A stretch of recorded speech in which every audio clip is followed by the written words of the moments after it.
नमस्कार दोस्तों, मैं विकास कुमार बर्नवाल आपके channel Barnwal tutorials knowledge wisdom में आप सभी का एक बार फिर से स्वागत करता हूं। आशा करता हूं कि आप सभी अच्छे होंगे और अपनी जीवन आप सही से आपकी बीत रही होगी। चलिए इसी शुभकामनाएं के साथ मैं आप सभी का एक बार फिर से स्वागत करता हूं। दोस्तों, आज मैं एक ऐसी देश के बारे में बताने वाला हूं जो कि भारत का पड़ोसी मुल्क है और वो ऐसा देश जो पूरी दुनिया उसकी ओर आकर्षित होती है। ऐसा देश जहां शांति ही शांति है, ऐसा देश जहां दुनिया की सबसे बड़ी चोटी है, ऐसा देश जहां अभी वर्तमान में राजनीतिक अस्थिरता बनी हुई है, ऐसा देश जहां पे सबसे बड़ा उद्योग जो है पर्यटन है, ऐसा देश जहां पे जो है बौद्ध का विरासत है। तो मैं बात कर रहा हूँ नेपाल का। तो नेपाल की संस्कृति के बारे में बताने वाला हूँ, नेपाल में राजनीतिक अस्थिरता क्यों है उसके बारे में बताने वाला हूँ, और ये पर्यटकों का देश नेपाल के बारे में मैं आज आपको विस्तार से बताऊंगा कि किस तरह से नेपाल जो है में इन दिनों राजनीतिक अस्थिरता बनी हुई है और नेपाल की जो संस्कृति है, जो संप्रभुता है, उसके बारे में मैं आपको विस्तार से उसकी संस्कृति से आपको रूबरू कराने वाला हूँ। तो आप सभी को पता होगा कि नेपाल में सबसे बड़ा उद्योग जो है पर्यटन है। वहाँ पे विदेशी मुद्रा और जो है आय का जो सबसे बड़ा जो स्रोत है विदेशी मुद्रा और जो है सबसे बड़ा ये जो है आय का स्रोत है विदेशी मुद्रा।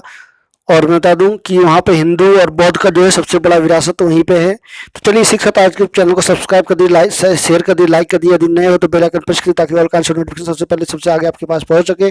चलिए इसी बातों के साथ आज की क्लास की शुरुआत करते हैं, आज का ये स्पेशल रिपोर्ट को। तो बता दूं कि नेपाल के सुप्रीम कोर्ट के चीफ जस्टिस चौधरी शमशेर राणा की अध्यक्षता वाली 5 सदस्यीय संविधान पीठ ने फैसला सुनाते हुए कहा था कि प्रधानमंत्री के पी शर्मा ओली की सिफारिश पर राष्ट्रपति प्रधानमंत्री कंट्री सदन को भंग करने का फैसला असंवैधानिक का 18 जुलाई को 5 बजे तक प्रतिनिधि सभा कुछ मिस्टेक हो गया, एडिटिंग कर दिया मैंने। तो राष्ट्रपति द्वारा सदन को भंग करने का फैसला असंवैधानिक था। इसके बाद 18 जुलाई को शाम 5 बजे तक जो है प्रतिनिधि सभा का सत्र बुलाने का भी जो है आदेश दिया गया है। सुप्रीम कोर्ट ने प्रधानमंत्री के.पी. शर्मा ओली के उस आदेश को पलट दिया जिसमें गत 21 मई को उन्होंने जो है संसद के निचले सदन प्रतिनिधि सभा को जो है भंग कर दिया था। साथ ही 12 और 19 नवंबर को जो है मध्य अवधि चुनाव कराने की घोषणा को भी जो है रद्द कर दी गई है। तो ये जो राजनीतिक अस्थिरता बनी हुई है वो मैं बता दूं कि 2007 के बाद जो है डेमोक्रेसी वहाँ पे आई है। उसके बाद जो है लगातार एक सरकार अस्थायी सरकार बनने की कोशिश की गई थी, उसके बाद जो लगातार ये देखने को मिल रहा है। तो नेपाली कांग्रेस के अध्यक्ष शेर बहादुर देउवा ने देश की कमान संभाल ली है। राष्ट्रपति विद्यादेवी भंडारी ने उनको प्रधानमंत्री पद पर नियुक्त कर दिया है। देउवा की नियुक्ति सुप्रीम कोर्ट के आदेश पर हुई है। 5वीं बार नेपाल के पीएम बनने वाले देउवा को भारत का समर्थक माना जाता है। देउवा जो है भारत में पढ़े बड़े हैं, पढ़ाई की है, मतलब अपना डिग्री लिए हैं। देउवा पिछली बार जून 2017 से फरवरी 2018 तक प्रधानमंत्री रहे। वह इस पद पर जून 2004 से 2005, फरवरी जुलाई 2001 से अक्टूबर 2002 और सितंबर 1995 से मार्च 1997 तक प्रधानमंत्री रह चुके हैं। 75 वर्षीय देउवा को संविधान के प्रावधानों के तहत संसद में 30 दिनों के अंदर विश्वास मत हासिल करना होगा।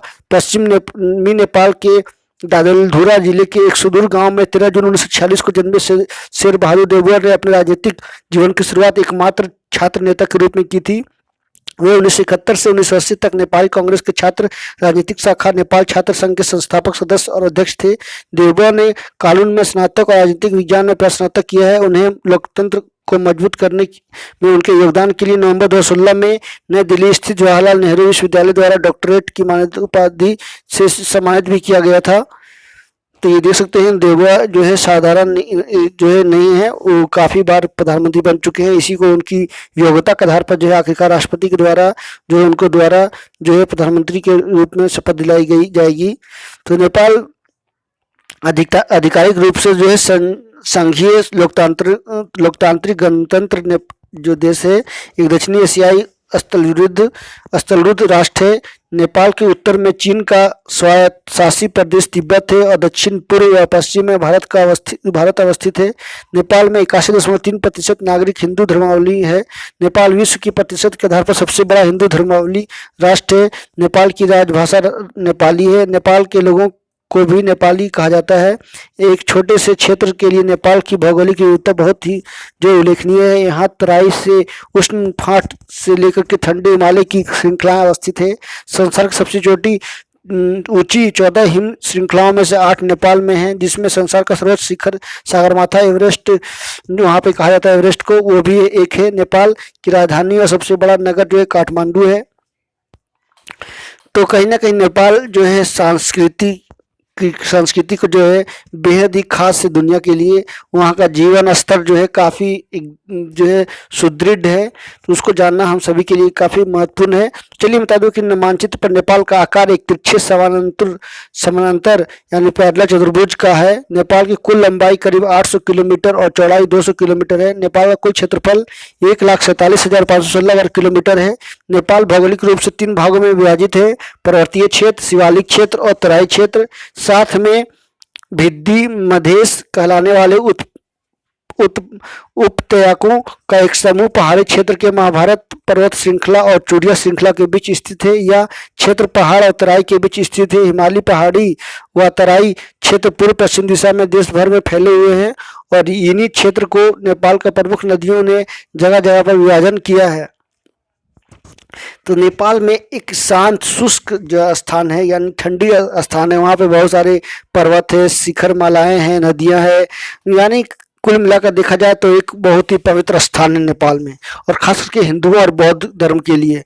वहाँ पे बड़े पैमाने पे लोग जो है टूरिस्ट के रूप में घूमने आते हैं, पूजा पाठ करने के लिए आते हैं, दर्शन करने के लिए आते हैं।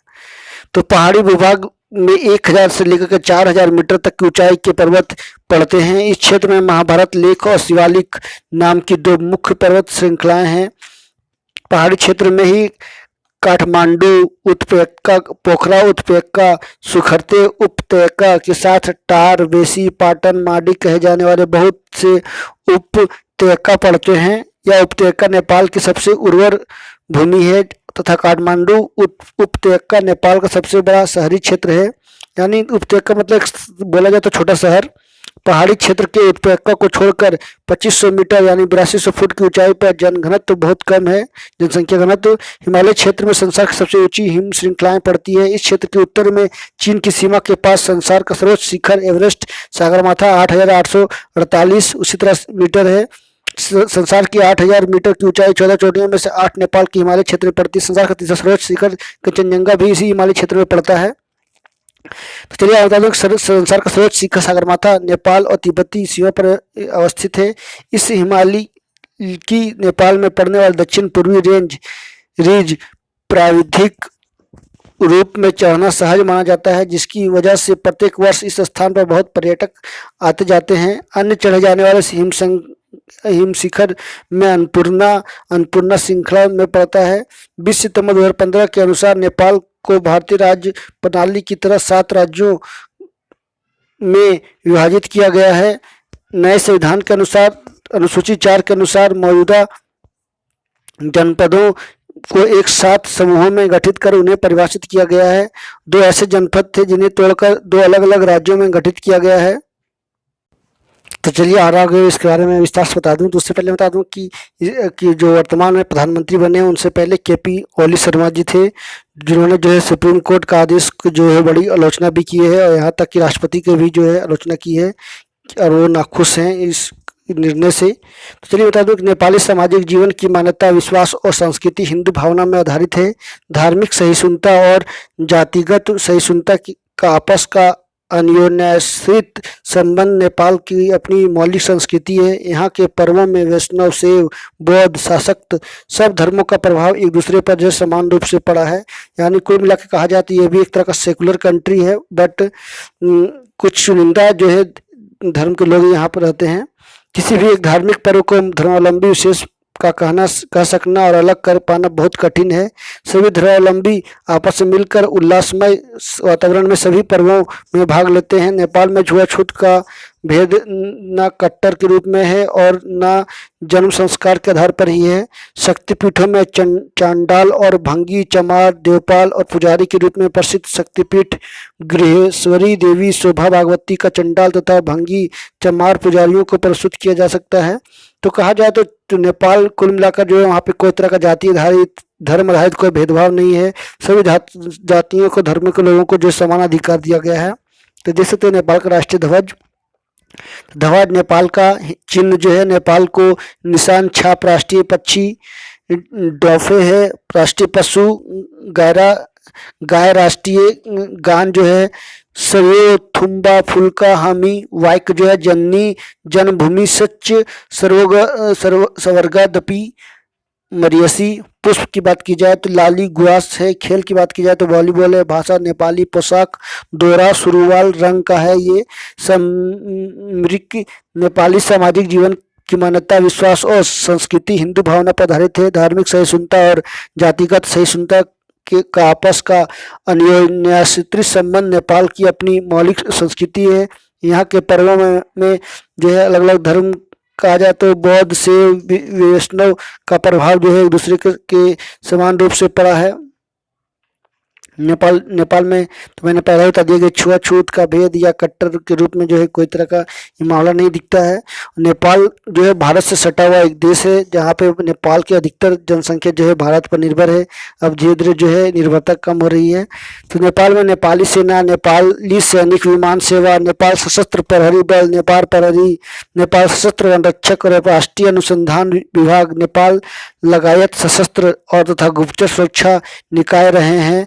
दक्षिण एशिया में नेपाल की सेना 5वीं सबसे बड़ी सेना है। विशेषकर विश्व युद्धों के दौरान अपने गोरखा के इतिहास के लिए उल्लेखनीय रही है। गोरखा सेना को सबसे अधिक बार विक्टोरिया क्रॉस दिया गया है। नेपाल का एक छोटा सा स्वतंत्र राष्ट्र है, किंतु जाति के आधार पर नेपाल राज्य का एक मित्र राष्ट्र भारत के लिए समान विभिन्न जातियों के रहने के अजय बघट जैसा है। तो आप देख सकते हो कि लिम्बा, शेरपा, महाभारत सभी जाति के लोग जो है नेपाल में रहते हैं।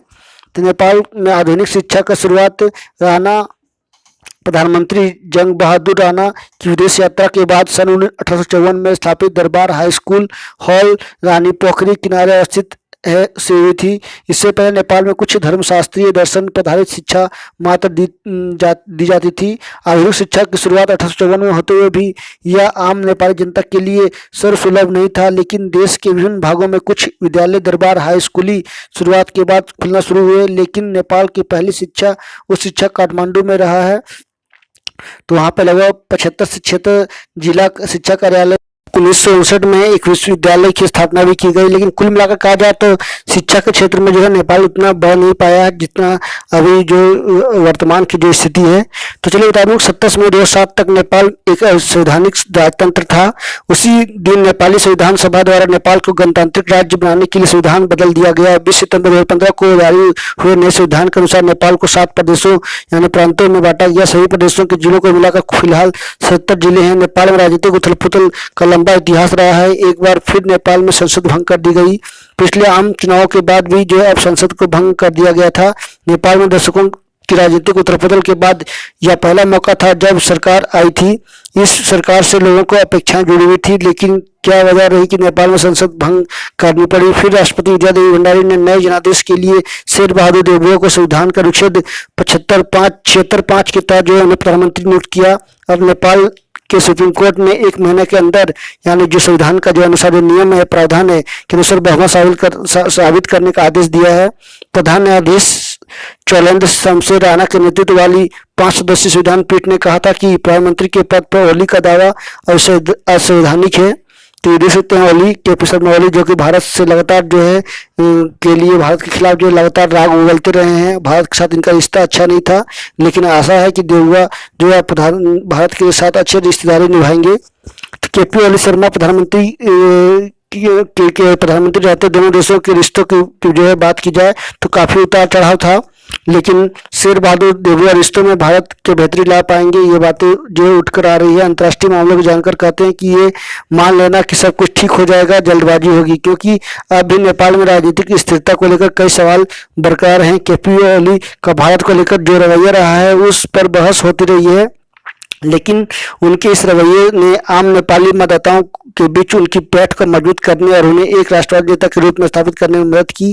जानकार इससे इनकार नहीं करते हैं। तो बिल्कुल सही बात है, एक आम नेता जो नेपाल के बारे में सोचता है और नेपाल की भलाई के बारे में सोचता है तो लोगों के बीच में तो अपना पैठ जमाएगा ही, लेकिन दूसरे देशों के खिलाफ और खास करके भारत के खिलाफ इस तरह से रवैया अपनाना, गलत बयानबाजी करना एक शोभा नहीं देता है। एक असंवैधानिक काम इनको बोल सकते हैं या कार्य बोल सकते हैं।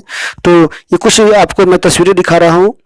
प्रधानमंत्री का जब वो नेपाल गए थे तो वहाँ के मंदिर में पूजा करते हुए। ये देख सकते सर्वोच्च न्यायालय का ये सीन है, उनका मुख्य गेट, जब विदेश मंत्री जयशंकर जब के.पी. शर्मा से मिलने गए थे काठमांडू में।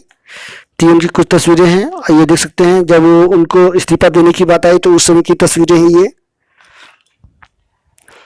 तो ये था नेपाल से जुड़ा हुआ महत्वपूर्ण जानकारियां। आई होप आप सभी को नेपाल से जुड़ी हुई जानकारियां मिली होगी। नेपाल की संस्कृति को, नेपाल के बारे में, वहाँ की स्थिति के बारे में, वहाँ की विरासत के बारे में जानने का मौका मिला होगा। तो चलिए इसी के साथ आप सभी से विदा लेता हूँ। नेक्स्ट क्लास में फिर मिलूंगा, तब तक ये नमस्कार सभा किया जाता है। इसमें से रिक्वेस्ट करूंगा कि आप मेरे चैनल पर नए हो तो एक बार जरूर सब्सक्राइब कर लेना, बेल आइकन प्रेस कर देना ताकि और कांच नोटिफिकेशन मिल सके। So thank you very much for watching, stay healthy and be happy. तो इस तरह वीडियो देखने के लिए एक बार जरूर सब्सक्राइब करें। So thank you.